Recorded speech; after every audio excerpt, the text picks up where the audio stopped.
Hello friends, welcome back to our channel. இன்றைக்கி இந்த வீடியோவில் சண்டே என்ன லஞ்ச் மெனு, என்னோடய சண்டே ரொட்டீன் தான் வந்து பார்க்க போகிறீங்க. கூடவே கொஞ்சம் ப்ரிப்ரேஷன் ஒர்க் வீடியோவும் ஆட் பண்ணியிருக்கேன். ஸோ ஃபஸ்ட்டு சண்டே காலையில் எந்திரிச்சப்பயே மணி ஒரு 7 மணிக்கிட்ட இருக்கும். நைட்டே வந்து மாவாட்டுறதுக்காக எல்லாமே ரெடி பண்ணி எடுத்து வச்சுருந்தேன். மார்னிங் எந்திரிச்சதுமே ஒரு 3 ஹவர்ஸ் மட்டும் ஊற வச்சுட்டு அப்படியே மாவாட்டி எடுத்து வச்சுட்டேன். ஒரு 11 ஓ கிளாக்குன்றப்பயே வந்துட்டு இட்லி மாவு கூடவே வந்து ராகி தோசை மாவும் வந்து அரைச்சி எடுத்து வச்சுருந்தேன். ஸோ இட்லி மாவுக்கான மெஷர்மெண்ட்ஸ்ன்னு பார்த்தீங்கன்னா 4 கப் இட்லி அரிசிக்கு 1 கப் வந்து உளுந்து, அப்புறம் ஒரு 1/4 டீஸ்பூன் அளவுக்கு வெந்தயம். இதுதான் வந்து மெஷர்மெண்ட்ஸ். இட்லி ரொம்ப சூப்பராக வரும். இட்லி மாவாட்டுறப்போ ஒரு சின்ன டிப் என்னென்னா, ரொம்ப வந்துட்டு நைஸாக வந்து மாவாட்டிடக்கூடாது. உளுந்து வந்துட்டு தனியாக அரைச்சி நைஸாக எடுத்துக்கணும். பட் நீங்கள் அரிசியை அரைக்கிறப்போ வந்து கொஞ்சம் கொரகொரப்பாக அரைச்சி எடுத்துக்கணும். அப்போ தான் இட்லி வந்து நல்லாயிருக்கும். அதே மாதிரி தோசைக்கு மாவு அரைக்கிறப்ப ரொம்ப நைஸாக அரைச்சி எடுத்துக்கணும். நீங்கள் எந்த டைப் ஆஃப் தோசைக்கு மாவு அரைக்கிறதா இருந்தாலும் சரி. வீக்லி ஒன்ஸ் தான் நான் வந்து இந்த மாதிரி இட்லி மாவு, தோசை மாவுலாம் ப்ரிப்பேர் பண்ணி வைப்பேன். மண்டே டு வெனஸ்டே வரைக்கும். மார்னிங் பிரேக்ஃபாஸ்ட்க்கு இட்லிக்கு தனியாக மாவாட்டி எடுத்து வச்சுட்டேன். அதே மாதிரி ஈவினிங் டின்னருக்கு வந்துட்டு ராகி தோசை மாவும் அரைச்சி எடுத்து வச்சுட்டேன். எப்போவுமே வீக்லி ஒன்ஸ் பார்த்தீங்கன்னா இட்லி மாவு டிஃபால்ட்டாக அரைச்சிருவேன். கூடவே தோசை மாவு மட்டும் ஏதாவது ஒரு வெரைட்டி மாற்றிட்டே இருப்பேன். லாஸ்ட் வீக் வந்துட்டு பூங்கார் அரிசி வச்சு மாவு அரைச்சிருந்தேன். இந்த வீக் பார்த்தீங்கன்னா ராகி தோசைக்கு மாவு அரைச்சி வச்சுருக்கேன். காலையில் எந்திரிச்சதுமே மாவாட்டி வச்சுட்டா ஒரு பெரிய வேலை முடிஞ்சுச்சு. அடுத்ததாக எப்பயும் போல் பால் காய்ச்சிட்டு இன்றைக்கி சுண்டலுக்காக ராஜ்மா தான் பாயில் பண்ணி எடுத்து வச்சுருந்தேன். இன்றைக்கி வந்து 2 டைப் ஆஃப் ரைஸ் வந்து குக் பண்ணி எடுத்துக்க போகிறேன். எனக்காக வந்துட்டு மில்லட்ஸ் தான் குக் பண்ணி எடுத்துக்க போகிறேன். ஹஸ்பண்ட்காக white rice as usual. So இன்றைக்கி வந்து என்ன வெரைட்டி ஆஃப் மில்லட்ஸ் யூஸ் பண்ணியிருக்கேன்னா சாம அரிசி தான் எடுத்திருக்கேன். நீங்கள் மில்லட் சூஸ் பண்ணுறப்போ அதுலேயுமே வந்துட்டு புழுங்கல் அரிசியும் இருக்கும், பச்சரிசியும் இருக்கும். நிறைய பேர் மில்லட்ஸ் குக் பண்ணுறப்போ ரொம்ப குழஞ்சி போகுதுன்னு சொல்கிறீங்க. அதுக்கான ரீசன் பார்த்தீங்கன்னா இதுதான். நீங்கள் வந்து பச்சரிசி யூஸ் பண்ணுவீங்களாட்டம் இருக்கும். பட் அதுலேயுமே நீங்கள் பர்ச்சேஸ் பண்ணுறப்போ புழுங்கல் அரிசியான்றதை பார்த்து பர்ச்சேஸ் பண்ணிக்கோங்க. மில்லட்ஸ்லாம் ரொம்ப சீக்கிரமாக ஒரு 5 to 10 மினிட்ஸ்லேயே குக் பண்ணி எடுத்துக்கலாம். அடுத்ததாக இப்போ ஹஸ்பண்ட்காக வந்து ஒயிட் ரைஸ் தான் குக் பண்ணிகிட்ருக்கேன். இந்த சாதம் வடிக்கிற கஞ்சியை வந்து வேஸ்ட் பண்ணாதீங்க. இதில் நிறைய ஹெல்த் பெனிஃபிட்ஸ் இருக்குது. ஸோ இதை வந்து நீங்கள் வீட்டில் செடி வச்சுருந்தீங்கன்னா செடிங்களுக்கு ஊற்றலாம். ஹேர் வாஷ் பண்ணுற மாதிரி இருந்தால் இது நல்ல கண்டிஷ்னர். நீங்கள் ஹேர் வாஷ் பண்ணுறதுக்கு முன்னாடி இதை நல்லா அப்ளை பண்ணிவிட்டு ஒரு 10 மினிட்ஸ் மட்டும் நல்லா சோப் பண்ணிவிட்டு அதுக்கப்புறம் நீங்கள் ஹேர் வாஷ் பண்ணிங்கன்னா நல்லா வந்து ஷைனிங் இருக்கும் ஹேரில். அப்புறமா வந்துட்டு உங்களோட ஃபேஸ்க்குமே வந்துட்டு ஃபேஸ் மாஸ்க் யூஸ் பண்ணுறதுக்குமே நீங்கள் இதை யூஸ் பண்ணிக்கலாம். இல்லை அப்படின்னா இப்போது காட்டன் சாரீஸுக்கெலாம் இதை வந்துட்டு சாரீ ஸ்டிஃபாக இருக்கிறதுக்கு கஞ்சி மாதிரி யூஸ் பண்ணுவாங்கள்ல, அதுக்கு கூட நீங்கள் இந்த தண்ணியை யூஸ் பண்ணிக்கலாம். அதனால் இதை வேஸ்ட் பண்ணாதீங்க. ஸோ இப்போ அடுத்ததாக பார்த்தீங்கன்னா இந்த ரைஸ் குக் ஆகிட்டுருக்க டைமில் நான் பொட்டேட்டோ கிரேவிக்காக தான் வந்து ரெடி பண்ணிகிட்ருக்கேன். பொட்டேட்டோ எல்லாத்தையுமே வந்து தோல் சீவி இந்த மாதிரி ரொம்ப குட்டி பீசஸாகவும் இல்லாமல் பெருசாகவும் இல்லாமல் மீடியம் பீஸாக கட் பண்ணிகிட்ருக்கேன். உருளைக்கிழங்கை எப்பயுமே கட் பண்ண உடனே தண்ணியில் போட்டுருங்க, இல்லைனா கலர் மாறிடும். ஸோ இப்போ உருளைக்கிழங்கு கட் பண்ணி எடுத்து வச்சுட்டு அடுத்ததாக தக்காளியை கட் பண்ணிக்கிட்டு இருக்கேன். இன்றைக்கி வந்து ஆப்பிள் தக்காளி தான் எடுத்திருக்கேன். நான் 4 உருளைக்கிழங்கு எடுத்திருக்கேன். அதுக்கு 3 மீடியம் சைஸ் ஆப்பிள் தக்காளி எடுத்திருக்கேன். இந்த அளவு வந்து கரெக்டாக இருக்கும். இந்த கிரேவிக்கு வந்து நீங்கள் இந்த மாதிரி ஆப்பிள் தக்காளி யூஸ் பண்ணிங்கன்னா டேஸ்ட் ரொம்பவே நல்லாயிருக்கும். இல்லை நீங்கள் வந்து நாட்டு தக்காளி பயன்படுத்துகிற மாதிரி இருந்தீங்கன்னா புளிப்பு சுவைக்கு ஏற்ற மாதிரி தக்காளியை கூட குறைச்சி சேர்த்துக்கோங்க.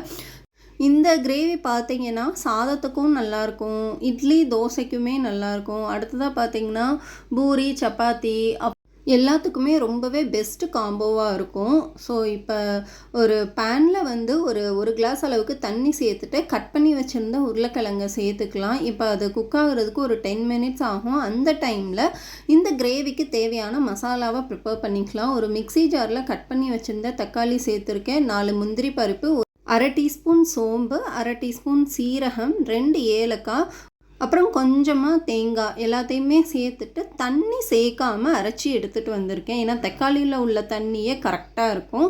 நல்லா ஃபைன் பேஸ்ட்டாக அரைச்சி எடுத்து வச்சுக்கோங்க. அப்போ தான் கிரேவிக்கு ரொம்பவே நல்லாயிருக்கும்.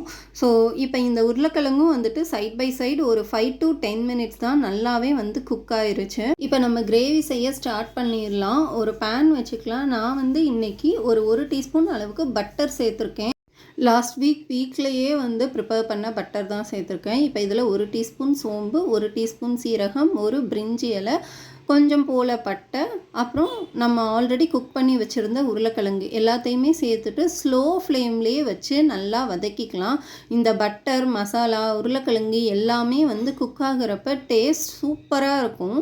ஸோ இப்போ இதில் 1 டீஸ்பூன் அளவுக்கு காஷ்மீரி மிளகாய்த்தூள், 1 டீஸ்பூன் குழம்பு மிளகாய்த்தூள், 1 டீஸ்பூன் மஞ்சள் தூள், 1 டீஸ்பூன் கரம் மசாலா தூள் எல்லாத்தையுமே சேர்த்துட்டு நல்லா எல்லா பக்கமும் பண்ணுற மாதிரி மிக்ஸ் பண்ணி விட்டுக்கலாம். நீங்கள் எந்த கிரேவி செய்கிறதா இருந்தீங்கனாலும் கலர் கொஞ்சம் அதிகமாக அப்படியே ரெட் கலரில் வேணும்னு நினச்சிங்க அப்படின்னா காஷ்மீரி மிளகாய்த்தூள் சேர்த்துக்கோங்க. கலர் ரொம்பவே என்ஹான்ஸ் பண்ணி கொடுக்கும். ஸோ இப்போ இதில் வந்து நம்ம ஆல்ரெடி அரைச்சி வச்சுருந்த அந்த தக்காளி பேஸ்ட் இருக்குது இல்லைங்களா, அதையுமே சேர்த்து நல்லா மிக்ஸ் பண்ணி விட்டுக்கோங்க. உங்களுக்கு கிரேவி எந்த கன்சிஸ்டன்சியில் வேணுமோ அதுக்கேற்ற மாதிரி தண்ணியுமே வந்து சேர்த்துக்கோங்க. இப்போ இது நல்லா கலந்துட்டேன். எனக்கு கிரேவி ரொம்பவே திக்கான கன்சிஸ்டன்சியில் இருக்குது. ஸோ இதில் நான் அடிஷ்னலாக ஒரு அரை கிளாஸ் அளவுக்கு தண்ணி சேர்த்துக்கிறேன். மிக்ஸி ஜார்லேயே வந்துட்டு நம்ம அரைச்சிருந்தோம் இல்லையா, அதுலேயே ஒரு அரை கிளாஸ் அளவுக்கு தண்ணி சேர்த்து நல்லா மிக்ஸ் பண்ணி இதில் சேர்த்துக்கிறேன். ஒரு 10 நிமிஷத்துலேருந்து 15 நிமிஷம் இருந்தால் போதும். இந்த கிரேவி வந்து சூப்பராக ப்ரிப்பேர் பண்ணிடலாம். இப்போ அடுத்ததாக இதில் தேவையான அளவுக்கு உப்பு சேர்த்துட்டு ஒரு 5 மினிட்ஸ் ஸ்லோ ஃப்ளேம்லேயே வச்சு குக் பண்ணி எடுத்துட்டா ரொம்ப டேஸ்டியான கிரேவி வந்து ரெடி ஆகிடும். அப்புறம் கொஞ்சம் கொத்தமல்லி தூவி இறக்கிற வேண்டியதான். இந்த கிரேவி வந்து செஞ்சு பாருங்கள். கண்டிப்பாக உங்கள் ஃபேமிலியில் எல்லாருக்குமே ரொம்ப பிடிக்கும். சண்டே லஞ்ச் மெனு ஸ்பெஷலான லஞ்ச் மெனுவாக மாற்றிடுங்க. இந்த ஒரு கிரேவி இருந்தால் போதும். இந்த கிச்சன் ஒர்க்லேயே எனக்கு பிடிக்காத வேலைனா பாத்திரம் விளக்குறது மட்டும்தான். என்னோடய வீடியோஸில் பார்த்தீங்கன்னா உங்களுக்கே தெரிஞ்சிருக்கும். மேக்ஸிமம் இந்த மாதிரி ஃப்ரை பண்ணுறதுக்கு, கிரேவி வைக்கிறதுக்கு, தாளிக்கிறதுக்கு எல்லாமே வந்துட்டு ஒரே பேன் தான் யூஸ் பண்ணியிருந்திருப்பேன். இந்த மாதிரி வந்து நீங்கள் பிளான் பண்ணி பண்ணீங்க அப்படின்னா சிங்கில் அதிகமாக பாத்திரம் சேராமலும் இருக்கும். நம்மளும் ரொம்ப நேரம் நின்று வெசல் வாஷ் பண்ணணுன்ற மாதிரியான நீடுமே இருக்காது. எந்த அளவுக்கு வந்துட்டு வேலையை குறைச்சிக்கிறோமோ அதுக்கேற்ற மாதிரி நம்ம கெரியர்லையுமே வந்து கான்சென்ட்ரேட் பண்ணலாம். ஏன்னா இங்கே கிச்சன்லேயும் அதிகமான வேலையை செஞ்சுட்டு மறுபடியும் ஒர்க் பிளேஸ்லேயும் போய் நம்ம தான் வேலை செய்யணும். மறுபடியும் ஈவினிங் வந்து வீட்டில் நம்ம தான் வேலை செய்யணும். ஸோ என்னோடய சஜஷன் என்னென்னா, லேடிஸ் நீங்கள் முடிஞ்ச வரைக்கும் உங்களோட கிச்சன் ஒர்க்கை ரெடியூஸ் பண்ணுறீங்களோ அந்தளவுக்கு உங்கள் ஹெல்த்துக்குமே நல்லது. நீங்கள் உங்களோட கெரியர்லையுமே கான்சென்ட்ரேட் பண்ணலாம். ஸோ இப்போ அடுத்ததாக இதே பேன்லேயே நான் ஜஸ்ட் வாஷ் மட்டும் பண்ணிவிட்டு இந்த ராஜ்மா பாயில் பண்ணியிருந்தேன் இல்லையா, அதையுமே வந்து சிம்பிளாக கடுகு, உளுந்து, கருவேப்பிலை போட்டு தாளித்து மட்டும் விட்டுக்கிறேன். மேலே வந்து லைட்டாக உப்பும் பெப்பர் தூளும் சேர்த்துட்டா டேஸ்டியான ராஜ்மா மசாலா ரெடி ஆயிரும். ஸோ இப்போ அடுத்ததாக வந்துட்டு வெள்ளை பூசணிக்காய் பொரியல் பண்ணுறதுக்காக தான் ரெடி பண்ணிக்கிட்டு இருக்கேன். இப்போ கடுகு, உளுந்து, எண்ணெய், கருவேப்பிலை சேர்த்துட்டு வெள்ளை பூசணிக்காய் கட் பண்ணி வச்சுருந்தேன். அதை சேர்த்துட்டு சிம்பிளாக உப்பும் மஞ்சள் தூள் அப்புறம் மிளகாய் தூள் சேர்த்துட்டு ஒரு அரை கிளாஸ் அளவுக்கு தண்ணி சேர்த்து ஒரு 5 to 10 மினிட்ஸ் மூடி போட்டு குக் பண்ணிவிட்டு இறக்குறதுக்கு முன்னாடி தேங்காய் துருவல் சேர்த்திங்கன்னா நல்ல டேஸ்டியான வெள்ளை பூசணிக்காய் பொரியல் ரெடி ஆயிரும். இப்போல்லாம் வெள்ளை பூசணிக்காய் நிறைய குழந்தைங்களுக்கு பிடிக்கிறதே கிடையாது. குழந்தைங்கள வெஜிடபிள் சாப்பிட வைக்கிறது தான் பெரிய டாஸ்க்காக இருக்குது. ஸோ அவங்களுக்கு ஏற்ற மாதிரி எந்தெந்த மாதிரியெல்லாம் வந்து ரெடி பண்ணி கொடுக்கலான்னு யோசிக்கிறதுக்கே நமக்கு ஒரு நாள் ஆயிடுது. என்ன மாதிரி யாராவது ப்ராப்ளம் ஃபேஸ் பண்ணீங்க அப்படின்னா மறக்காமல் கமெண்ட் பண்ணிடுங்க. கரெக்டாக ஒரு 11 o'clock தான் குக் பண்ண ஸ்டார்ட் பண்ணியிருந்தேன். ஒரு 12:13 கிரேவி, பொரியல், அடுத்ததாக ரைஸு, மசாலா, ராஜ்மா மசாலா எல்லாமே வந்து ரெடி பண்ணிட்டேன். ஸோ இப்போ இந்த ஒர்க்கை முடிச்சுட்டு இதோடவே சைட் பை சைடாக ப்ரிப்ரேஷன் ஒர்க், அதாவது இந்த வீக்குக்கான ப்ரிப்ரேஷன் ஒர்க்குமே வந்துட்டு கம்ப்ளீட் பண்ணிட்டேன்னா ஒரு 2 o'clock எல்லா ஒர்க்கும் முடிஞ்சிடும். அதுக்கப்புறம் கொஞ்சம் ரிலாக்ஸாக இருக்கலாம். சண்டே இன்றைக்கி ஹாலிடே இல்லைங்களா, பிகாஸ் நாளைக்கு காலையில் 5 மணிக்கு அலாரம் அடித்ததுன்னா நைட்டு தூங்க போகிறதுக்கு 10 மணி ஆகும். அது வரைக்கும் வந்துட்டு ஓடிட்டே இருக்க வேண்டியதான். ஏதாவது ஒரு வேலை இருந்துக்கிட்டே தான் இருக்கிற மாதிரி இருக்கும். நானும் முடிஞ்ச வரைக்கும் வந்துட்டு வேலையை ரெடியூஸ் பண்ணிக்கலான்னு தான் நினைக்கிறேன். பட் ஏதாவது ஒரு ஒர்க் வந்துக்கிட்டே தான் இருக்க மாதிரி இருக்குது. நீங்களும் இந்த மாதிரி தான் நினைக்கிறீங்களா? நீங்கள் எதர் ஒர்க்கிங் உமனாக இருந்தாலும் சரி, ஹோம் மேக்கராக இருந்தாலும் சரி, மறக்காமல் கமெண்ட் பண்ணிடுங்க. ஸோ இப்போ அடுத்ததாக லஞ்ச் ஒர்க்லாம் கம்ப்ளீட் பண்ணிவிட்டு வேர்க்கடலை வந்துட்டு வறுத்துட்ருக்கேன். ரொம்ப ரேராக தான் வேர்க்கடலையெல்லாம் வந்துட்டு இந்த மாதிரி பேனில் வச்சு வறுத்துட்ருப்பேன். மேக்ஸிமம் சண்டே அப்படின்னா ஓடிஜியில் ஏதாவது ரெசிபீஸ் வந்து ப்ரிப்பேர் பண்ணிகிட்ருப்பேன். லைக் குக்கீஸ் இல்லைனா வந்து கப் கேக்கு இல்லை கேக்கு அந்த மாதிரி ஏதாவது ப்ரிப்பேர் பண்ணுறப்போ ஓடிஜிலேயே இதையுமே வச்சு ரோஸ்ட் பண்ணி எடுத்திருப்பேன். பட் இந்த வீக் வந்துட்டு எனக்கு கொஞ்சம் ஒர்க் அதிகமாக இருந்தது. அதனால் பேக்கிங் ஐட்டம்ஸ் எதுவுமே வந்து ப்ரிப்பேர் பண்ணல. சரி வந்துட்டு பேன்லேயே ரோஸ்ட் பண்ணி எடுத்துட்டேன்.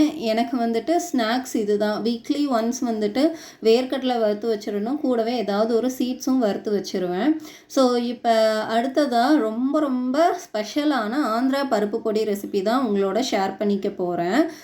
பருப்பு பொடி ப்ரிப்பேர் பண்ணி வச்சிட்டோம் அப்படின்னா மார்னிங் ஒரு சில நாள் வந்து ரொம்ப லேசியாக இருக்குது, குழம்பு ப்ரிப்பேர் பண்ண எதுவுமே வந்துட்டு டைம் இல்லை அப்படின்ற பட்சத்தில் ஒயிட் ரைஸ் மட்டும் வச்சு இந்த பருப்பு பொடியை வந்து ப்ரிப்பேர் பண்ணி எடுத்துகிட்டு போய்க்கலாம். ஸோ அதுக்காக தான் இந்த பருப்பு பொடியை ப்ரிப்பேர் பண்ணிக்கிட்டு இருக்கேன். இது ரொம்ப ரொம்ப சிம்பிள் தான். ஃபஸ்ட்டு ஒரு கப் அளவுக்கு துவரம்பருப்பு எடுத்து இந்த மாதிரி ஸ்லோ ஃப்ளேம்லேயே வச்சு கொஞ்சம் செவந்து வர வரைக்கும் வறுத்து தனியாக எடுத்து வச்சுக்கணும். இன்க்ரீடியன்ட்ஸ் எல்லாமே ரொம்ப ரொம்ப சிம்பிளான இன்க்ரீடியன்ட்ஸ் தான். மேக்ஸிமம் நம்ம வீட்டில் இருக்க இன்க்ரீடியன்ட்ஸ் தான் இருக்கும். இந்த பருப்பு பொடி பார்த்திங்கன்னா 1 மந்த் வரைக்கும் செல்ஃப் லைஃப் டைம் இருக்கும்.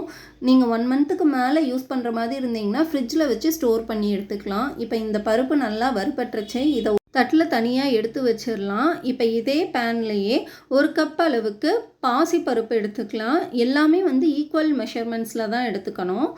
நீங்கள் இந்த மாதிரி ட்ரை ரோஸ்ட் பண்ணுற ஐட்டம்ஸ் எல்லாமே வந்துட்டு இந்த மாதிரி இரும்பு கடாயில் செஞ்சீங்க அப்படின்னா ரொம்ப சீக்கிரமாக வந்து அடிப்பிடிக்காது. அதே மாதிரி டேஸ்ட் வைஸுமே வந்துட்டு ரொம்பவே நல்லாயிருக்கும். மீடியம் ஃப்ளேம்லேயே வச்சு வறுத்து எடுத்துக்கோங்க, இல்லைன்னா ரொம்ப கரிஞ்சிரும், அப்புறம் நல்லா இருக்காது. கொஞ்சம் வந்து செவக்க வறுத்து எடுத்துக்கிட்டால் போதும். இந்த இன்க்ரீடியன்ட்ஸ் எல்லாமே நம்ம ஒரு 1 மந்த் வரைக்கும் ஸ்டோர் பண்ணிக்கணும். அதனால் ஆயிலெலாம் ஊற்றி வறுக்கக்கூடாது, ட்ரை ரோஸ்ட் தான் பண்ணி எடுத்துக்கணும். சுட சுட சாதத்தில் இந்த பருப்பு பொடி கூடவே கொஞ்சம் நல்லெண்ணெய் இல்லைன்னா நெய் போட்டு சாப்பிட்டிங்கன்னா அவ்வளோ சூப்பராக இருக்கும். எத்தனை பேர்த்துக்கு இந்த பருப்பு பொடி சாதம் வந்து பிடிக்குன்றத மறக்காமல் கமெண்ட் பண்ணிடுங்க. என்னோடய ஃபேவரெட்னே கூட சொல்லலாம். ஈவன் தோ இட்லி தோசைக்கு கூட நான் இந்த பருப்பு பொடி வச்சு சாப்பிடுவேன். அவ்வளோ சூப்பராக இருக்கும். ஸோ இப்போ இது நல்லா வறுபட்டுருச்சு. இதை எடுத்து வச்சுட்டு இதே மாதிரி ஒரு கப் அளவுக்கு கடலைப்பருப்பையுமே வந்து சேர்த்துக்கலாம். நீங்கள் எந்த கப்பில் சேர்க்குறீங்களோ எல்லா இன்க்ரீடியன்ட்ஸ் அதே கப்லையே மெஷர் பண்ணி சேர்த்துக்கோங்க. மெஷர்மெண்ட் தான் இதுக்கு ரொம்பவே இம்பார்ட்டண்ட். இல்லை அப்படின்னா டேஸ்ட் மாறிடும். அளவுகள் மட்டும் கொஞ்சம் மாறாமல் பார்த்துக்கோங்க. இப்போ ஒரு கப் அளவுக்கு கடலைப்பருப்பு சேர்த்துருக்கேன். அதையுமே நல்லா வறுத்து எடுத்துக்கலாம். ஒர்க்கிங் உமனாக இருக்கிறவங்களுக்கு நான் சொல்ல வர்றது புரியும்னு நினைக்கிறேன். Weekly Monday to Saturday work பண்ணி ரொம்ப டயர்டாக இருக்கும். சண்டே ரெஸ்ட் எடுக்கலான்னு நினைப்போம். பட் சண்டே தான் வந்துட்டு ஒர்க் அதிகமாக இருக்கும். சண்டே ஏதாவது ஸ்பெஷலாக லஞ்ச் ப்ரிப்பேர் பண்ணணும்னு நினைப்போம். அந்த ஒர்க்கே அதிகமாக இருக்கும். அது இல்லாமல் நெக்ஸ்ட்டு வீக்குக்கான ப்ரிப்ரேஷன் ஒர்க்கும் இருக்கும். ஸோ அந்த ஒர்க்கும் சேர்ந்து சண்டே தான் அதிகமான ஒர்க் இருக்கிற மாதிரி இருக்கும்.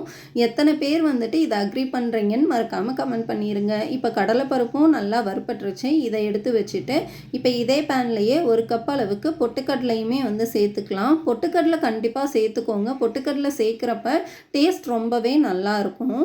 ஸோ இப்போ இதையுமே வந்துட்டு நல்லா இதே மாதிரி செவக்க வறுத்து எடுத்துக்கலாம். இந்த மாதிரி பவுடர் எல்லாமே நான் ஒரு 2 வீக்ஸ் ஒன்ஸ் ஏதாவது ஒரு ஃபார்மில் ப்ரிப்பேர் பண்ணி வச்சுக்குவேன். புளியோதரை பவுடர் இல்லைன்னா தக்காளி தொக்கு இல்லை அப்படின்னா பருப்பு பொடி இந்த மாதிரி ப்ரிப்பேர் பண்ணி வச்சிட்டோன்னா நம்ம மார்னிங் ஹரிபரியாக கிளம்புறப்ப ரொம்பவே வந்துட்டு ஈஸியாக இருக்கும். ஸோ இப்போ அடுத்ததாக இதில் 1 டீஸ்பூன் அளவுக்கு சீரகம் சேர்த்துருக்கேன். அடுத்ததாக 1 டீஸ்பூன் அளவுக்கு மிளகு, 4 வத்தல் இதை வந்து சேர்த்துருக்கேன். காரத்துக்கு ஏற்ற மாதிரி நீங்கள் வத்தல் கூட குறைச்சி கூட சேர்த்துக்கலாம். இப்போ இதில் கொஞ்சம் போல் கருவேப்பிலையுமே வந்து சேர்த்துக்கலாம். எதுலேயுமே தண்ணி இல்லாமல் ட்ரையாக இருக்கிற மாதிரி பார்த்துக்கோங்க. நல்லா வறுபட்டதுக்கப்புறமா இதையும் தனியாக எடுத்து வச்சுக்கலாம். இப்போ இதெல்லாமே வந்து வறுபட்டுருச்சு. நல்லா வந்து ஆற வச்சுருங்க. ஒரு 1/2 அன் ஹவர் ஆகுது. இதோட சூடெல்லாம் வந்துட்டு நல்லா ஆறிடணும். இந்த பருப்பு பொடி வந்து நீங்கள் இட்லிக்கு பவுடர் அரைக்கிற மாதிரி கொரகொரப்பாக அரைச்சா நல்லா இருக்காது. நல்லா ஃபைன் பவுடராக அரைச்சிக்கோங்க. அப்போ தான் நல்லாயிருக்கும். ஸோ இப்போ இதையுமே வந்து நான் தனியாக எடுத்து வச்சுருக்கேன். எல்லாத்தையுமே வந்து மொத்தமாக சேர்த்துக்கலாம். இப்போ அடுத்ததாக பார்த்தீங்கன்னா பூசணிக்காய் விதைகள் தான் வந்து சேர்த்துருக்கேன். இது வந்து என்னோட ஸ்நாக்ஸுக்காக தனியாக வறுத்து எடுத்து வச்சுக்க போகிறேன். இந்த பூசணி விதையிலலாம் வந்துட்டு நிறையா சத்துக்கள் இருக்குது. நான் வந்து இதை எய்தர் ட்ரை ஃப்ரூட்ஸ் ஜூஸ் குடிக்கிற மாதிரி இருந்தால் அதுலேயே வந்து ஊற வச்சு சேர்த்துக்குவேன். அப்படி இல்லை அப்படின்னா இந்த மாதிரி ரோஸ்ட் பண்ணி எடுத்து வச்சிட்டேன்னா ஸ்நாக்ஸ் மாதிரி வந்து சாப்பிட்டுக்கலாம். நான் வந்து இந்த சிப்ஸு, முறுக்கு இந்த மாதிரி ஃப்ரைட் ஐட்டம்ஸ்லாம் அந்த அளவுக்கு எடுத்துக்க மாட்டேன். எனக்கு பிடிக்கவும் பிடிக்காது. என்னோடய ஸ்நாக்ஸ் எந்த மாதிரி இருக்குன்னு பார்த்தீங்கன்னா ரோஸ்டட் பீனட்ஸ் இல்லைனா ரோஸ்டட் இந்த மாதிரி பூசணி விதைகள், ஏதாவது ஒரு டைப் ஆஃப் சீட்ஸு, இந்த மாதிரி தான் என்னோடய ஸ்நாக்ஸ் வந்து இருக்கும். இந்த சீட்ஸ்லலாம் நிறையா ஹெல்த் பெனிஃபிட்ஸ் இருக்குது. இந்த இன்க்ரீடியன்ட்ஸ் நம்ம ரோஸ்ட் பண்ணி வச்சுருந்த இன்க்ரீடியன்ட்ஸ்லாம் நல்லா ஆறிடுச்சு. இப்போ இதை வந்துட்டு நான் அரைச்சி எடுத்துக்க போகிறேன். இதில் ஒரு 1/2 டீஸ்பூன் அளவுக்கு பெருங்காயத்தூள், அப்புறம் உப்பு வந்து ஒரு டீஸ்பூன் அளவுக்கு கல்லுப்பு சேர்த்துருக்கேன். சேர்த்துட்டு நல்லா கலந்துட்டு மிக்ஸி ஜாரில் நான் இதை 2 பேட்சாக போட்டு அரைச்சி எடுத்துக்க போகிறேன். நான் இன்றைக்கி குட்டி மிக்ஸி ஜார் தான் எடுத்திருக்கேன். அதனால தான் 2 பேட்சாக சேர்த்து எடுத்துக்க போகிறேன். ஸோ இப்போ இதை நல்லா வந்து ஃபைன் பவுடராக அரைச்சி எடுத்துகிட்டு வந்துடலாம். தண்ணி படாமல் ஒரு ஏர் டைட் கண்டெய்னரில் ஸ்டோர் பண்ணி வச்சிட்டிங்கன்னா 1 மாதம் வரைக்கும் கெட்டு போகாது. மேபி இந்த வீக் வந்துட்டு ஏதாவது ஒரு நாள் லஞ்ச் மெனு இதுவாக தான் இருக்கும்னு நினைக்கிறேன். அதை நெக்ஸ்ட் மினி வ்ளாகில் ஷேர் பண்ணுறேன். தேங்க்யூ ஃபார் வாட்சிங். வீடியோ பிடிச்சிருந்தா மறக்காமல் கமெண்ட் பண்ணிடுங்க, சப்ஸ்கிரைப் பண்ணிடுங்க, லைக் பண்ணிடுங்க.